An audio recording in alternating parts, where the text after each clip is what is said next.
Friday the 13th Part 3. O filme que adotaria a imagem mais tradicional, mais famosa, do antagonista Jason Voorhees. Terceiro filme da franquia e o segundo a contar com a direção do jovem diretor Steve Miner, que, como eu já havia mencionado na análise do filme anterior, era um diretor bastante novo e, digamos que um pupilo, alguém muito próximo do diretor original da franquia, do Cunningham, e que ganhou a oportunidade de fazer o segundo filme quando Cunningham decidiu não continuar com a empreitada porque ele não via a sua criação, o primeiro Friday the 13th, como uma franquia, uma série, apenas uma história única. Ele também não via muita lógica numa continuidade da série com Jason Voorhees, visto que o personagem, para ele, era um personagem morto e não tinha muita lógica realmente em construir um roteiro em cima disso. Então Steve Miner continuou com a franquia, fez o segundo filme, que também vendeu bastante bem, e em virtude disso também ganhou uma oportunidade de continuar na franquia devido à confiança que ele adquiriu do responsável pelo financiamento e administração mesmo dos fundos e das questões envoltas com o filme em si, financiados pelo estúdio Paramount, que foi o Frank Mancuso Jr. Steve Miner voltou para o terceiro filme com algumas ideias novas em mente, com algumas necessidades criativas, podemos chamar assim. Uma coisa que ele havia tido experiência recentemente e gostaria de reintroduzir aqui nesse filme, em Friday the 13th Part 3, é o gimmick. E é nada mais do que isso. Gimmick, uma modinha, que é o fato, a tecnologia 3D.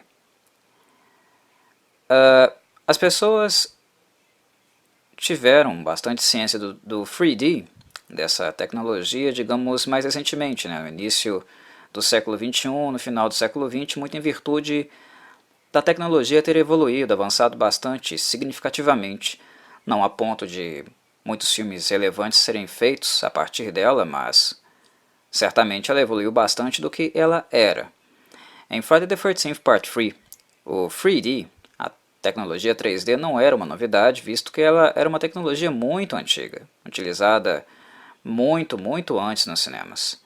E ela nunca pegou, porque ela sempre teve muito pouco a acrescentar.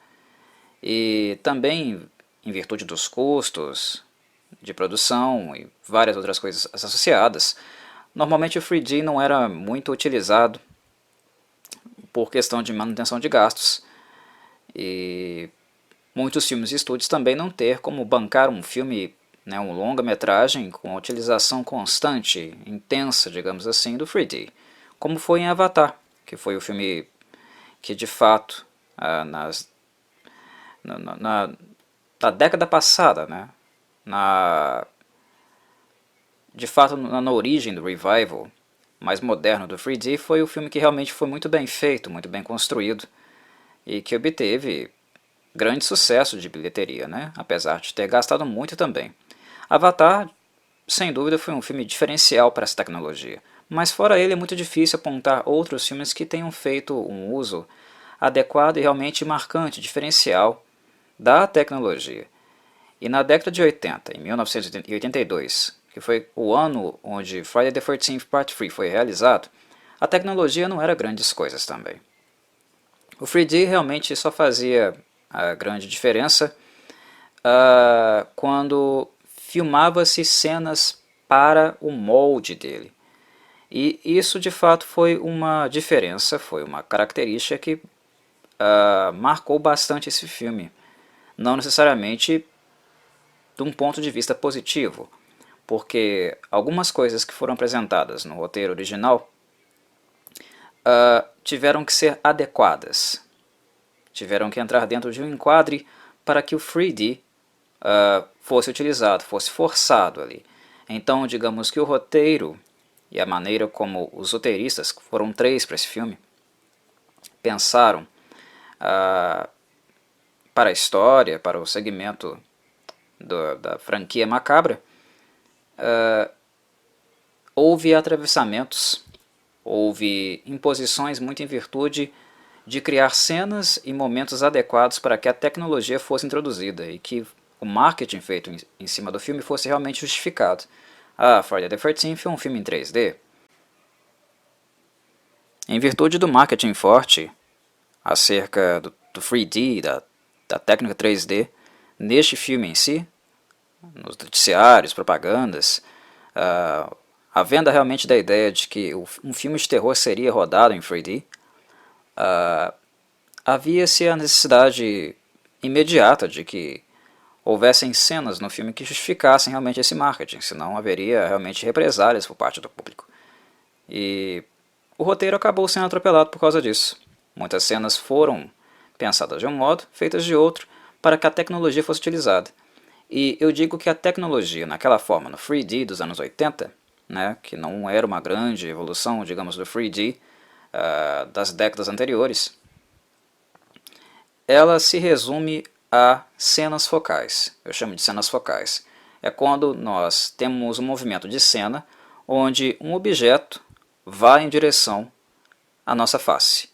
Há uma grande aproximação de um objeto que começa longe e se aproxima a ponto de fazer-nos sentir que ele irá nos atingir, e nada além disso. Quando Steve Miner pensou em introduzir 3D em Friday the 13th, ele a princípio imaginou que o Jason pudesse sair da tela em algum momento, sair da tela definitivamente e assaltar as pessoas nos cinemas. E obviamente não há no filme nenhuma cena nesse sentido, e muito menos a tecnologia era avançada o suficiente para transmitir essa sensação. As pessoas iam para os cinemas, colocavam aqueles óculosinhos típicos do 3D, a imagem saía bastante desfocada, dava-se aquela sensação mesmo de aproximação, né, de que alguma coisa iria nos atingir no rosto, ou aproximar-se de nós. Realmente havia um efeito, mas não era um efeito muito perfeito. Então, o conceito original do Miner acabou determinando o funcionamento, o andamento de algumas cenas, o que não foi positivo necessariamente, e do ponto de vista conceitual dele, de que as coisas, os ataques realmente sairiam das telas e se aproximariam mais intimamente da percepção dos telespectadores, também não foi assim tão, digamos, de sucesso. A realização não foi muito perfeita, porque havia limites para a tecnologia. E embora Friday the 13th, Part 3, já fosse um filme com um pouco mais de orçamento do que os anteriores, em virtude da arrecadação boa que os dois anteriores tiveram, ela também não era suficiente para bancar vários e vários dias, semanas, né, de set, para que cenas em 3D, um 3D mais aconselhável, mais significativo, digamos assim, fosse feito, né? Para algumas cenas muito simples em 3D, o tempo que se usava em set para organizar essas cenas e torná-las as mais reais possível, levavam cerca de 2, 3 vezes mais o tempo que uma cena normal era necessária para realmente rodar, né, vir à tona, nascer. Porque a tecnologia era uma tecnologia muito experimental ainda, né, sem muito desenvolvimento. E o movimento de câmera, né, a angulação, né, aqueles estrados, né, aqueles aparatos para fazer a câmera mover num ângulo adequado, né, tudo isso dificultava muito o processo, né, a realização do filme em si.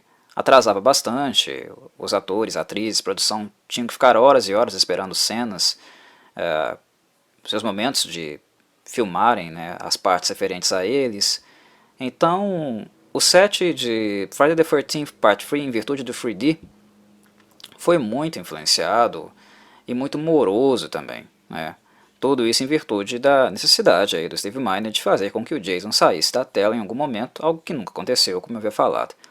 Mas mesmo em virtude disso, Friday the 13th Part 3 acabou influenciando muitos outros filmes de baixo orçamento, que viriam após ele, a usar o 3D de novo. Digamos que ele lembrou que essa tecnologia, né, existia de fato. E vários outros filmes nos anos seguintes iriam tentar utilizar o 3D novamente, sem muito sucesso. Algo que nós vemos acontecer, né, depois de Avatar também. Filmes inferiores ao Avatar, né, não que Friday the 13th tivesse feito alguma coisa digna de nota com 3D, mas é apenas uma constatação, né, de que quando o 3D aparece novamente como uma novidade, que não necessariamente é uma novidade, porque é uma coisa muito antiga, cria-se uma ondinha, né, uma modinha em torno dele, e várias outras produções acabam tentando experimentar alguma coisa com esse procedimento. É algo que comumente nós vemos acontecer por aí. Enfim, como foi o 3D em Friday the 13th Part 3, que também foi conhecido como Friday the 13th 3D. Né? Esse nome foi vinculado também nos cartazes, nos comerciais, enfim, em toda a divulgação do filme. Ioiô sendo manuseado para cair na cara de uma menina, né? Um casalzinho de namorados, ela deitada lá tomando um sol, e o rapaz numa sacada de cima fazendo um movimento de ioiô no rosto dela. Um soco, uma correntada no para-brisa do carro, né? Onde se dá a sensação de que o golpe vai ser desferido em você quando você está de óculos, né? Coisas assim, cenas como eu havia falado, focais, né? Uma morte que é bem interessante no filme, que é inclusive uma das mortes mais brutais de toda a franquia, né? É quando o namoradinho que eu havia falado, né? Um rapaz do casal, ele gostava, né, de ficar andando pela casa, pela cabana, de ponta cabeça, né? Andando com os braços, bem ao estilo malabarista. E ele está se movimentando, né, com os braços por um corredor superior da casa, enquanto a namorada dele está tomando banho. E nisso ele tromba com o Jason no corredor. A câmera do 3D ela é focalizada de baixo para cima, para que nós vejamos o movimento do Jason em relação ao torso, né, do rapaz de ponta cabeça. Então nós vemos o Jason levantar a machete, o facão, e bater com toda a força, com bastante foco, movimento focal entre as pernas do rapaz, e ele cair no chão. É uma das cenas mais brutais do filme. Em virtude dela, digamos que a tecnologia, embora seja uma gimmick, uma coisa não muito necessária, teve aí o seu momento, né, de brilho, né, de acréscimo para a película. Uma outra cena interessante é com uma atriz, né, latina, a Vera, que ela deixa a carteira de um outro rapaz, né, um nerd bastante inseguro, com autoestima baixa, né, cair num laguinho, né, um laguinho que tinha de frente para a casa, né, a cabana que eles estavam. Ela entra dentro d'água, tenta pegar a carteira dele de volta, consegue, e vê o Jason andando, né, numa plataforma adjacente ao lago. Ele estava com uma máscara de hóquei, a primeira vez, né, que ele aparece para o cinema com a máscara de hóquei, foi uma máscara de hóquei que ele pegou, inclusive com o nerd, né, o personagem interpretado pelo Larry Zenner. Ele aparece na plataforma, vem andando com um arpão que também estava com um personagem dele, e ela acha, a princípio, que era ele. De repente ela percebe que ele era um pouco maior, né, tem um físico diferente, estava com trajes diferentes e apenas com a máscara de rock.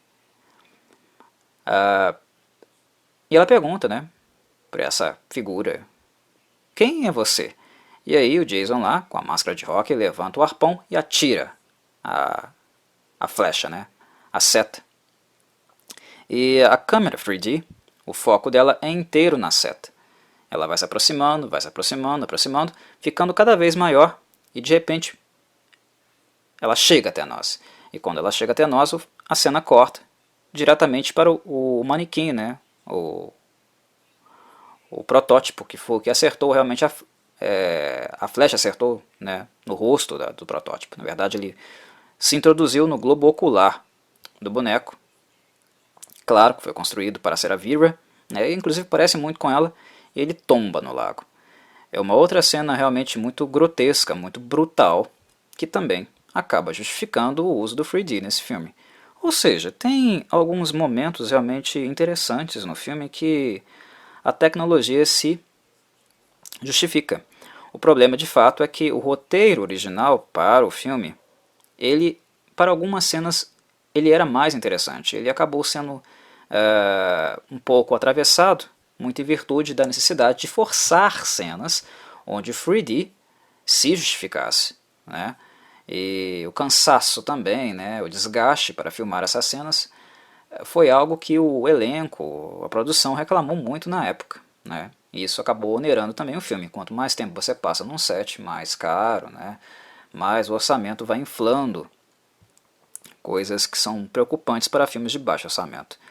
Mas como o elenco de Friday the 13th sempre foi barato, o diretor era um diretor novato, né, o Steve Miner não era muito caro, embora fosse o segundo filme dele para a franquia. O produtor que foi escolhido também foi um produtor jovem, adolescente, Steve Miner. O produtor era jovem, o elenco é todo composto por jovens adultos também, né? O set de Friday the 13th Part 3 foi um set muito descontraído, né? Um set muito fanfarrão. Uma coisa que eu já havia mencionado, inclusive, no segundo filme, era que o Steve Miner é um cara que gosta muito de comédia, né? Gosta de umas fanfarronices. A questão é que em Friday the 13th Part 3, os poucos momentos de fanfarronice do Steve Miner, por exemplo, eu posso citar lá no Friday the 13th Part 2, né, uma cena onde a Muffin, a cachorrinha da Terry, aparece aos pés do Jason. E futuramente nós descobriríamos, né, que o Jason acabou com ela, triturou a cachorrinha.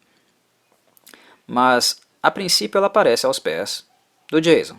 Né? Não foca o Jason, apenas foca a cachorrinha nos pés do Jason. Na cena seguinte aparece, né, uma churrasqueira com umas salsichas sendo fritadas.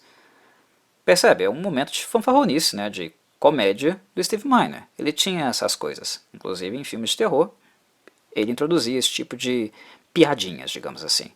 Em Friday the 13th Part 3, elas são constantes, né? É basicamente o direcionamento do filme inteiro, né?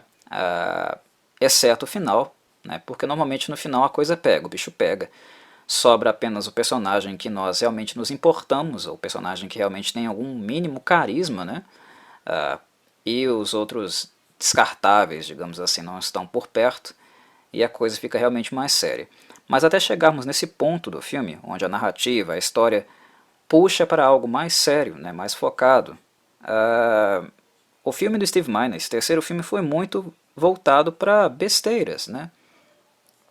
Por exemplo, o filme gira em torno da história da Chris, né, uma personagem interpretada pela Dana Kimmel, a terceira personagem que iria ter um confronto direto, né, com o antagonista em Friday the 13th,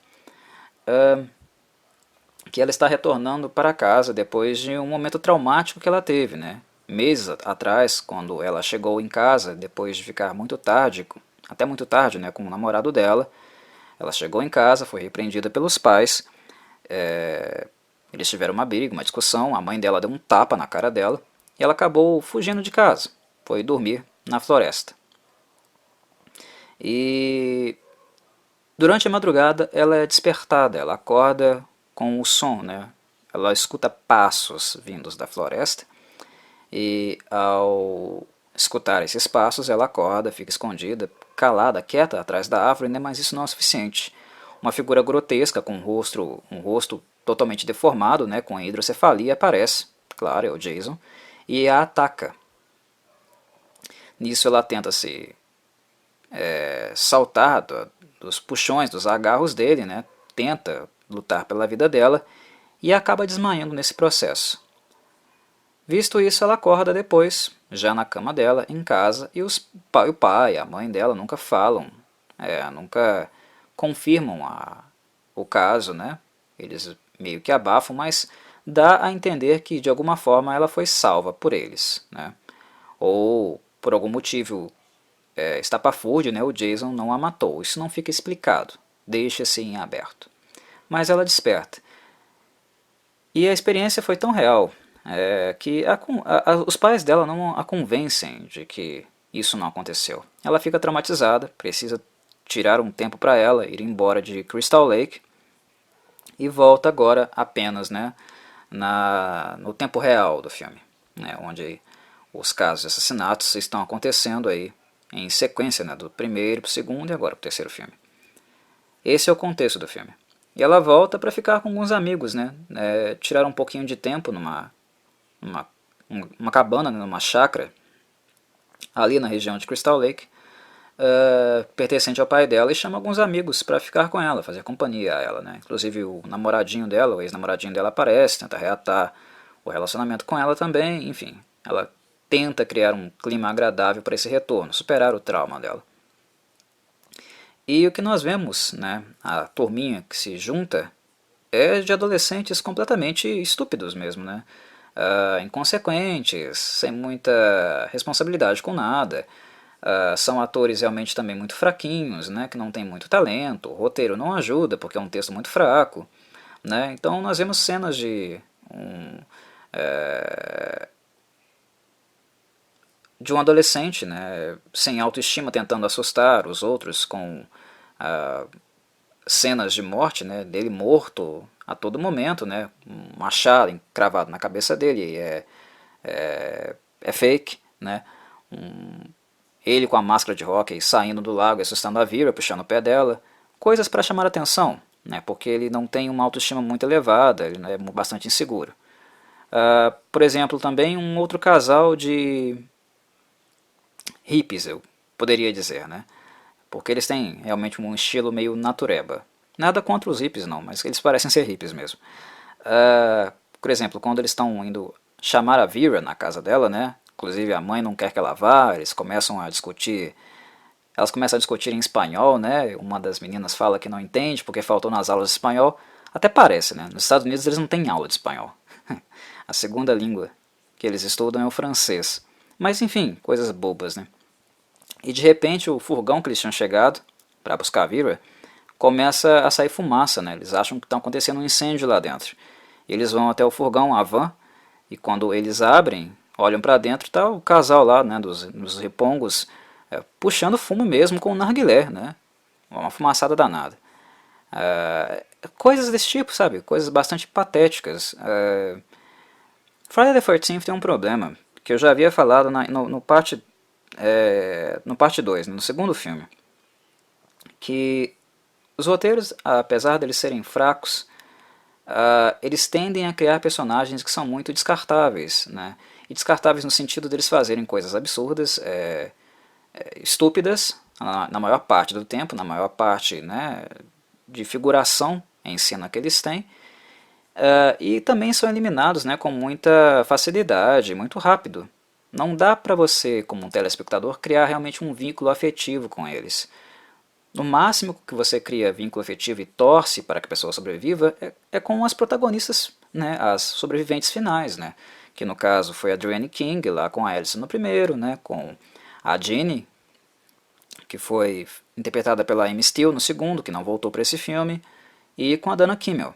A Dana Kimmel, que fez a Chris nesse filme, né, a sobrevivente, ela inclusive, digamos que ela é a única no elenco que realmente sabe interpretar um pouquinho. Ela demonstra muito nervosismo, perturbação. Ela é uma atriz interessante de ser acompanhada. E como eu havia falado na descrição do 2, né, eu acho que foi a Chris, essa atriz, né, e essa personagem a que deram mais cansaço no Jason. Porque realmente ela luta para sobreviver. O Jason dá muito trabalho para ela, né, e ela luta de fato com ele. É bastante interessante a interpretação dela, o nervosismo dela, o nível de tensão que ela consegue transmitir para quem está assistindo, né? Então, nesse elenco de personagens passáveis, né, e roteiro fraco, ela é uma das poucas que salvam. Mas como eu já havia mencionado também no filme anterior, é um problema em Friday the 13th. As personagens nunca retornam. Ou elas são mortas nos filmes seguintes, ou elas não reprisam seus papéis, né? Então há uma certa dificuldade para os fãs de Friday the 13th de criar laços com personagens. e acaba que o personagem mais recorrente na série acaba sendo realmente o Jason, né? Então as pessoas acabam alugando, indo ao cinema para ver o Jason, né? E não necessariamente outras personagens que poderiam fazer parte desse universo, que é o universo de Friday the 13th, né? Desse slasher. É uma coisa bastante realmente recorrente, né, na franquia, e tem essa tendência de ser sempre assim, de se repetir, né, infelizmente. Em Friday the 13th Part 3, isso aconteceria de novo. Haveria mais um filme, né, o Parte 4, que dentro da ideia da Paramount, dentro do planejamento da Paramount, seria o último filme realmente da franquia, acabou não sendo, mas a Dana Kimmel não iria retornar. Vamos falar um pouquinho de roteiro, né? Eu havia mencionado que são 3 roteiristas aqui. E também, como eu já havia marcado anteriormente para a própria franquia, quando há mais de um roteirista, há mais de alguém escrevendo, pensando o filme, isso normalmente costuma dar problema, porque há ideias desencontradas, há distanciamentos em relação ao conceito original e há uma certa tendência também de maior intrusão, né, de maior participação de interesses escusos, que não são necessariamente, né, ideias originais do autor. O roteirista que mais contribui realmente para o roteiro de Friday the 13th Part 3 é o Popesco. Mas o Popesco, em entrevistas, em documentários, ele sempre reclamou de um fato, que eu acho que é um fato que procede, e realmente é uma coisa bastante chata, que é o fato de que a ideia que ele teve para o filme, conceito de personagem, aparência das personagens, não foi seguida à risca, que Steve Miner e a produção negligenciaram muito essa questão, né? Ele diz claramente que o que ele pensou para os personagens e para os atores e atrizes não foi respeitado pela produção, né? E que o elenco foi escolhido apenas pela aparência deles e não necessariamente por talento, né? Palavras de um dos roteiristas, do Popesco. E procede muito, né? Quando nós assistimos e vemos como o roteiro não tem muita preocupação com nenhum aspecto da dramaturgia, mas apenas com bobagenzinhas, né? Com apio e coisas relacionadas a esse tipo de coisa mesmo, né? O próprio fato de ter 3D no filme já é algo que demarca, né, que já aproxima mais de uma perspectiva mais estética do que realmente literária, né, romantesca, voltada para o drama, né. Então, o Popesco reclama e reclama com razão. Vocês podem pensar que roteiro, né, é uma coisa que não é muito seguida à risca também nos filmes de Friday the 13th, né, devido ao fato das coisas que eu disse quando analisei o primeiro filme e o segundo, né. Vocês lembram que eu disse que no primeiro filme o conceito original era do Victor Miller e que houve um cara que atravessou o roteiro dele várias e várias vezes, empobrecendo e até colocando coisas estapafúrdias, ridículas no roteiro dele, que foi o Ron Curse, né? Por isso mesmo eu não gosto muito desse sujeito. No segundo filme, o Victor Miller, como o conceito dele não tinha o Jason como protagonista, né, apenas como fonte traumática para Pamela Voorhees, sua mãe, ele não quis fazer o segundo roteiro para o segundo filme. Então o Ron Curse, né, o furão do primeiro filme, assumiu integralmente o papel de escrever um roteiro. E no segundo filme nós vemos o Ron Curse fazer a mesma coisa, contar praticamente a mesma história, né, em termos de estrutura, que o Victor Miller contou no primeiro filme. Num aspecto sequencial, conceitual, né, de sequência de acontecimentos, o segundo filme é um copia e cola do primeiro filme com outros personagens, né? Para o terceiro filme houve mudanças de roteiro porque o Ron Curse disse que ele não queria ficar associado com a imagem de Friday the 13th. Algo que eu achei bastante arrogante da parte dele, né, pelo histórico dele na franquia. Primeiro tentando furar o roteiro do Victor Miller no primeiro filme, e no segundo filme praticamente copiando todas as ideias do autor original. E de repente, eu não quero que minha imagem fique presa ao slasher. Um cara que ficou amolando, né, atrapalhando o primeiro filme, o roteirista original, fazendo um roteiro que não foi nada original da parte dele no segundo. E de repente ele fica com medo de ficar maculado pela má fama, digamos assim, dos slashers. Interessante que o Ron Kurz não é um roteirista famoso, ele não se tornou um roteirista famoso. E com slasher ou não, ele só é reconhecido e lembrado por causa de Friday the 13th, o Part 2, né, que não é nem de longe, né, um dos preferidos dos fãs e das pessoas em geral que falam da franquia, gostam da franquia e sempre lembram dela, a respeitam de alguma forma. Né. Curioso, né? Enfim, esse foi o motivo para ele não voltar. E em relação à continuidade de personagem, que foi um aspecto que eu chamei a atenção, a princípio a Paramount queria que a Ginny, né, e a Amy Steele continuassem na franquia. Então, nesse ponto, eu creio que nós podemos dar aí um desconto para a produtora, para o estúdio, porque era a intenção também da Paramount que houvesse uma continuidade com o personagem da Ginny, com a Amy Steele, por causa da inteligência mesmo da personagem. Né? É um personagem realmente bastante diferencial na franquia, devido ao intelecto dela, à maturidade dela, né? Que foi algo que chamou bastante atenção no segundo filme que eu já analisei aqui no canal. Só que a Amy Steele não quis, ela não quis voltar, ela não gostou muito da ideia, né? Porque a Paramount, o roteiro, pelo menos o esboço de roteiro que ela tinha a princípio, e foi apresentado para a Amy, era que a Ginny estaria num sanatório, né, num hospital psiquiátrico traumatizado em virtude dos acontecimentos do segundo filme, e que o Jason iria para esse sanatório atrás dela, né, caçar a Ginny nesse sanatório, né, para pessoas com problemas mentais. Um pouco do ambiente hospitalar, né, do assassino que volta para atacar a sobrevivente, lembra muito um outro filme de 81 que fez mais sucesso, né, até do que Friday the 13th Part 2, porque o Jason ainda não tinha se estabelecido, né, como um horror icon, ele estava ainda em processo de construção, ele ainda nem tinha a assinatura dele, né, que é a máscara de rock, que justamente vai aparecer aqui na metade para o fim desse terceiro filme, que é o Halloween 2, né, Halloween 2. Halloween 2 teve mais sucesso do que o Friday the 13th Part 2, enquanto um filme, não digo em marcas de bilheteria, mas enquanto um filme mais memorável. Né? As pessoas lembram mais de Halloween 2 do que de Friday the 13th Part 2. E Halloween 2, né, ele traz justamente uma noite continuando, né, uma sequência direta do primeiro Halloween, em que o Michael Myers vai atrás da Laurie Strode, personagem sobrevivente do primeiro filme, no hospital, onde ela está recebendo os tratamentos médicos. Então era um roteiro muito próximo, né? Praticamente um copia e cola de Halloween. E a Amy Steele não ficou muito animada com o roteiro, ela também já tinha outros trabalhos ali no horizonte dela, já estava mexendo com algumas outras coisas, e a carreira dela de atriz também não estava decolando muito, ela não estava com muita expectativa com ela.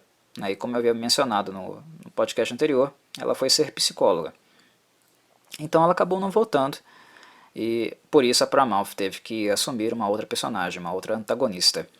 E a Dana Kimmel, que fez a Chris aqui, foi escolhida pelo Steve Miner, sem sequer ter feito ainda um trabalho, porque ela estava também ao mesmo tempo filmando, né, para um filme chamado Sweet 16, que foi um filme que inclusive começou a ser filmado antes de Friday the 13th Part 2 e só foi lançado depois dele, em 1983. Né? Uma coisa que acontece bastante também em cinema, viu pessoal? Não é comum. Não é incomum, eu digo, que esse tipo de coisa aconteça. E o Steve Miner ficou sabendo que ela estava fazendo o filme.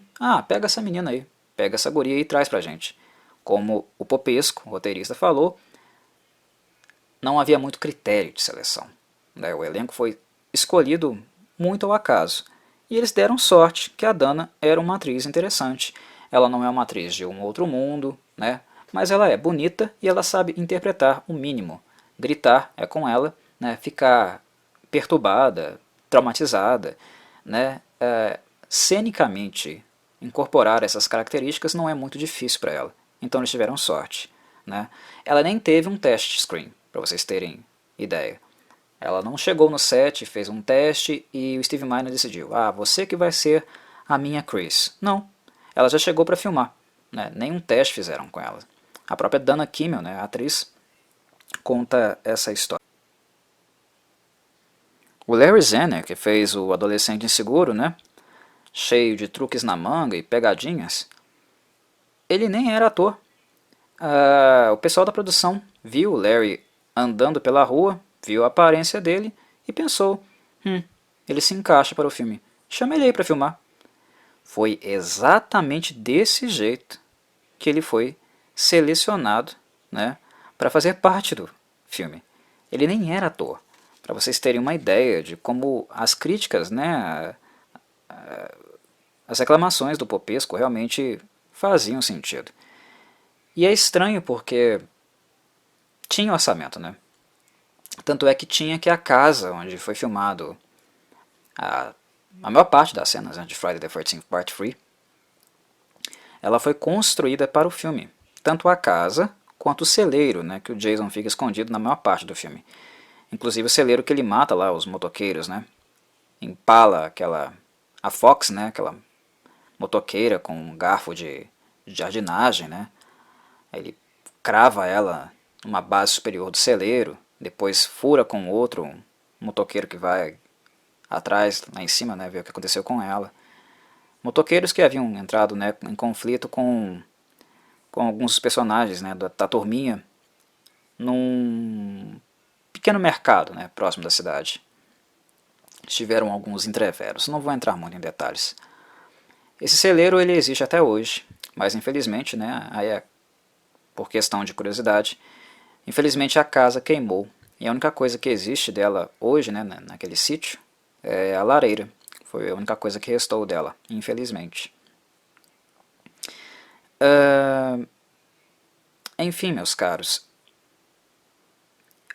Friday the 13th Part 3 é um filme que tem mortes muito interessantes.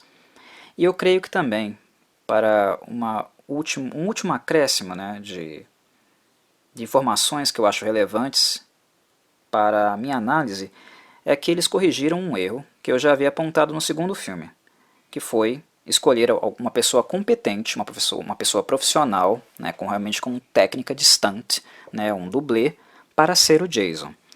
E eu acredito muito a esse stuntman, a esse dublê, que é o Richard Brucker, o que viria a ser os trejeitos, a aparência física do Jason Voorhees, que foi ficando cada vez mais forte, mais forte, mais forte, com o passar do tempo, eu sei. Mas eu acredito ao Richard Brucker a aparência original do Jason. O modelo de tamanho dele, de físico, do jeito de se movimentar, né? O fato dele correr, ser agressivo, né? Esse Jason, que foi o Jason que mais ficou preso na memória, né? No conceito, no senso comum, quando nós lembramos do Jason, nós nos remetemos a essa imagem, foi com o Richard Brucker. Embora ele não seja o melhor Jason, na minha opinião, né? Para mim ele não é, né? Para mim ele seria superado. Vocês podem pensar, certamente o melhor Jason, né, é o Kenny Holder, né, o Jason mais marcante da série. Na minha opinião não é. Na minha opinião o melhor Jason é o Ted White, que seria o stuntman do quarto filme da série. Para mim ele é melhor que o Kenny Holder. Inclusive para mim ele é o Jason definitivo da franquia. O Kenny Holder tem aquela marca, né, registrada que ele acrescentou ao Jason, né, que é aquela respiração forte, que até o torso dele se movimenta, né, aquela fúria. Mas a imposição física do Ted White no quarto filme, para mim, ele supera, né, ele segue a linha que o Richard Brucker já tinha mostrado aqui no terceiro e supera em termos de agressividade. E uma coisa que eu acho que atrapalha um pouco o Kane, né, o Kenny Holder, não é nem o fato do Kane em si, né, estar interpretando o Jason. É que os filmes que o Kenny Holder interpretou, né, o Parte 7, Parte 8, né, são filmes muito fracos, né, filmes muito bagaceiros, né, bagaceiros a um nível tão ruim, né, tão vulgar, que eles são quase inassistíveis, né? São filmes de qualidade para um slasher, que já não tem uma qualidade tão grande, né? Já é um tipo de cinema que não desperta muitos suspiros, muito fraco, né? E já é um Jason também sobrenatural, meio zumbi, que tem aquela marca, né? Aquela característica na qual você não liga muito mais para ele em si, né? Ele já não... Pelo fato de ele ser sobrenatural, você espera que ele, ao receber danos letais, levante-se e vá, continue indo atrás da vítima, né, você já não começa a ligar muito, né, para o monstro. O monstro ele é basicamente indestrutível, então ele já não desperta muito interesse, ele cai no nível do previsível. Aqui no Richard Broker e no Ted White, do quarto filme, o Jason ainda teme. Né, o Jason ele ainda teme ser machucado, teme ser ferido, e ele ainda tem respostas, né, estímulos corporais humanos. Quando ele sofre, né, ferimentos, ele grita, né, ele cai no chão, ele geme, ele manca. Por exemplo, quando ele ataca a Chris pela primeira vez, é logo quando ela chega com o namorado na fazenda, né, no acampamento, na cabana novamente, e não tem ninguém. Né, eles veem a cabana toda fodida, arrebentada, né, pipoca queimada no fogão, a casa totalmente encharcada porque o chuveiro ficou ligado. Né, o Jason matou a menina, né, a namorada lá do rapazinho, depois de arrebentar as bolas dele. Mata ela inclusive com uma morte muito parecida com a morte do Kevin Bacon, né, no primeiro filme. Ele atravessa a faca de baixo para cima, quando ela estava deitada numa rede. E o chuveiro que ela estava tomando banho um pouco antes ficou ligado. Enfim, a casa está toda de pés para cima, né, toda fodida. E ela começa a procurar, percebe que alguma coisa está errada, né, e começa a vasculhar. O namorado dela também. E ele vai para um lado, ela vai para o outro. Inclusive ela se arrepende disso, porque ela estava com medo, né. Ela, como eu falei, ela é uma mocinha também traumatizada pelas coisas que aconteceram ali. E ela vai atrás dele.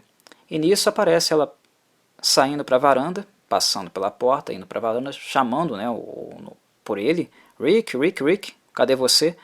E adjacente, né, do lado da cabana, aparece o Jason apertando, né, estrangulando, não estrangulando, mas apertando a cabeça do Rick. Inclusive é esse outro momento no filme onde o 3D é utilizado. O Jason aperta tanto a cabeça do Rick que um dos globos oculares dele, né, um dos olhos, sai para fora. Né, ele é expelido do crânio. E isso também é um efeito 3D no filme. O globo ocular indo em direção, né, a nós que estamos assistindo. E depois, né, ela fica sozinha, ninguém responde, o vento começa a ficar um pouco mais forte, janelas a baterem, né, ela começa a ficar com medo, e aí o Jason vai com tudo pra cima dela, né, joga o corpo do Rick na janela da sala, que arrebenta, depois dela ter fechado tudo, entra na casa e começa a perseguição. Durante essa perseguição, ela chega a entrar dentro de um armário onde ela descobre o corpo da mocinha, né? E é a faca cravada no pescoço dela. Ela tira a faca e o Jason está subindo. E ele sobe inclusive porque ele escutou um grito dela. Quando ela encontrou o corpo escondido no armário, ela soltou um grito e o Jason soube onde ela estava. Ele estava um pouco zonzo em virtude dela ter subido as escadas, uma escada em espiral para o segundo andar, e empurrado um armário cheio de livros. E o Jason toma uma porrada de livro na cabeça. Ele fica um pouco zonzo. E quando ela grita, ele sabe que ela está lá em cima e sobe atrás dela, com um machado. Começa a dar machadada na porta e tal, né, para destrancar a porta, ele não conseguiu, começa a dar machadada na maçaneta, quebra a maçaneta, coloca a mão por dentro para tentar abrir a porta e ela dá uma facada na mão dele. Ele sente, ele grita. E aí ela já sai com tudo. Ela empurra a porta e tenta dar uma facada nele, né? Começa a atacar ele com a faca. E ele esquivando, indo para trás. É bem interessante porque dá uma sensação de que são dois corpos humanos, duas pessoas com algum nível de fragilidade em confronto, em embate. É claro que a Chris é muito mais fraca que o Jason, né? Ela é mulher, fisicamente ela tem uma constituição física inferior a ele. Ele sobreviveu a um ferimento no filme anterior que um humano normal não sobreviveria. É impossível, né, um humano sobreviver a um ferimento daquele. É claro que nós temos todos esses aspectos. Mas embora o Jason já tenha um pezinho no sobrenatural, ele não está totalmente nele. Ele ainda sente dor. Ele ainda tem, né, receio de ser ferido. Ele ainda pode ser parado. E isso dá uma tensão ao filme, dá uma expectativa no filme. Torna a cena de perseguição, né, as pancadas que a Chris dá nele, as tentativas de fuga dela, bem mais extasiantes, né, emocionantes, do que quando nos filmes seguintes, né, no futuro, o Jason, quando ele assume, né, a faceta total do sobrenatural, né, se torna um zumbi ambulante, digamos que essa sensação ela não irá retornar. E aqui ela ainda existe. E quando a Chris ataca ele com a faca e não consegue acertar, ele acaba se desequilibrando e caindo no chão, né, com um joelho apoiado, ela crava na perna dele. Ele grita, geme, né, ali com a faca cravada na perna. Ela vai em direção ao quarto, próximo dali, e o Jason, na maior brutalidade, ele já arranca a faca da coxa e lança em direção a ela. Ela crava do lado da cabeça da Chris. E é um nível frenético, extasiante, né, agressivo. A faca passando pertinho da cabeça dela, ela regalando os olhos, né. Depois ela tenta fugir pela janela, ele ainda agarra ela, rasga a camisa, ela cai lá embaixo, né, sai correndo, pega o furgão, ele está parado no meio da estrada, ela tenta atropelar, ele pula para o lado. Tem a cena inclusive do estrangulamento dele, né, que ela pega ele direitinho. É um nível de freneticidade, né, de perseguição insana, né, alucinante o tempo inteiro. E são dois corpos humanos, né. Realmente é um embate diferencial, na minha opinião. E a Chris realmente dá muito trabalho pro Jason. Muito trabalho pro Jason. Ela só consegue pará-lo realmente no fim do filme, né? Quando um dos motoqueiros que ainda estava vivo, ele tinha sido pego pelo Jason mais cedo, mas ele ainda estava vivo. Ele estava ele recebeu ferimentos do Jason, né? Várias pancadas na cabeça, mas isso não acabou matando ele de fato. E quando ele aparece para dar o troco no Jason, né? Se vingar dele, mais se vingar dele do que propriamente salvar a Chris, o Jason vira e arranca o braço dele de uma vez, né, com a machete. Ele cai no chão, sentindo dor, e ele se ajoelha e começa a trucidar o cara com a machete, né. Nisso ele baixa a guarda, dá um pouco de tempo para Chris, para ela pegar o machado, e quando ele se vira novamente, ela crava o machado na cabeça dele, né. Ele não entra totalmente porque a máscara de hockey impede um impacto total, né.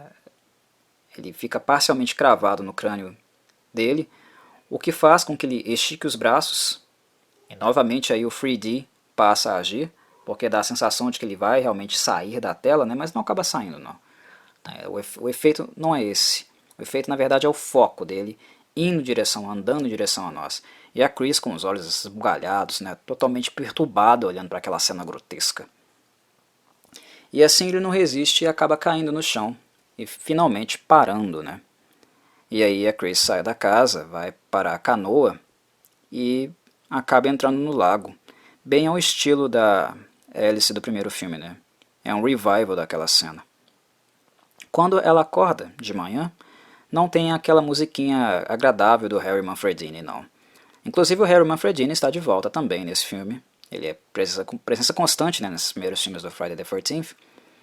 E só que ele utiliza coisas diferentes, né, técnicas diferentes para esse filme. Mantém um pouco da trilha original dele, mas nesse filme eles acabaram misturando algumas tendências disco, né, estilo, gênero de musical disco, para esse filme aqui.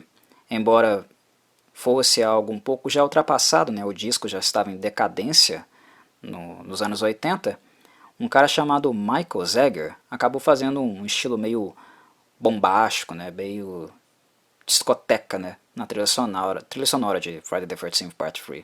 E isso misturou um pouco com as trilhas que o Harry Manfredini aproveitou dos outros filmes e deu algumas incrementadas aqui nesse filme. Nessa cena final, ele não cria um clima agradável como nos filmes anteriores, né, para meio que dar a sensação de que nós não veríamos, né, aqueles jump scares, né, aquela cena final de jump scare dos filmes anteriores, para nos enganar. Mas não funciona muito bem não, porque a coisa está muito semelhante, né? Muito similar, principalmente no quesito andamento. Pelo fato de nós termos visto o Jason sair do lago no primeiro filme, e no segundo ele agarrar a Ginny pela janela, nós esperamos que certamente algo vai acontecer. E acontece.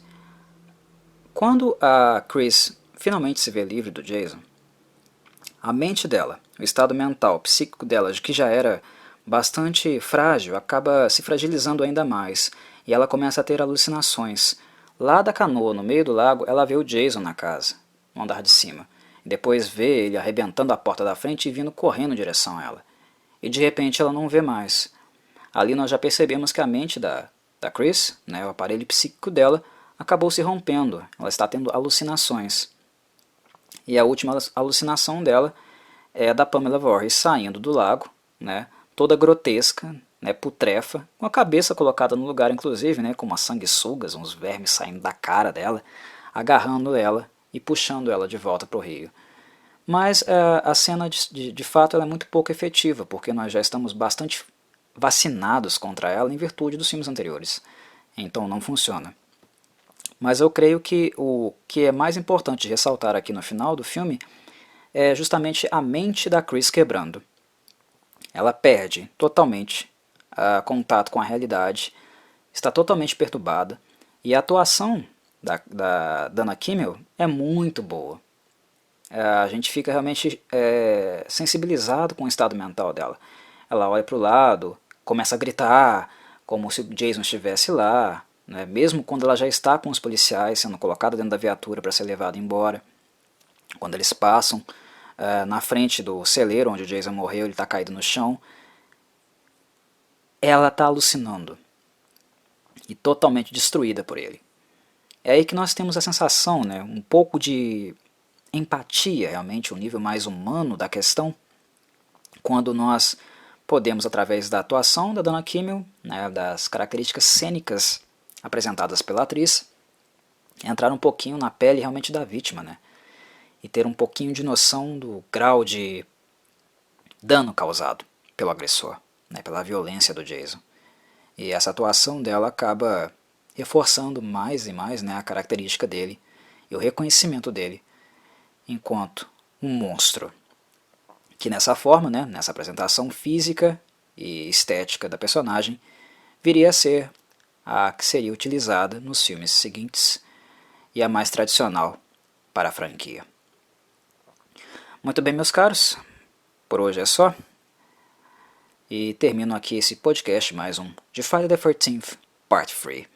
Devo fazer o Part 4 também, porque, querendo ou não, ele é o filme mais famoso da franquia, mais apreciado pelos fãs, e ele também não pode faltar. Então, deve ter mais um Cinecorvo para falar dele futuramente. Espero que tenham gostado, um abraço do Corvo, e a gente se vê.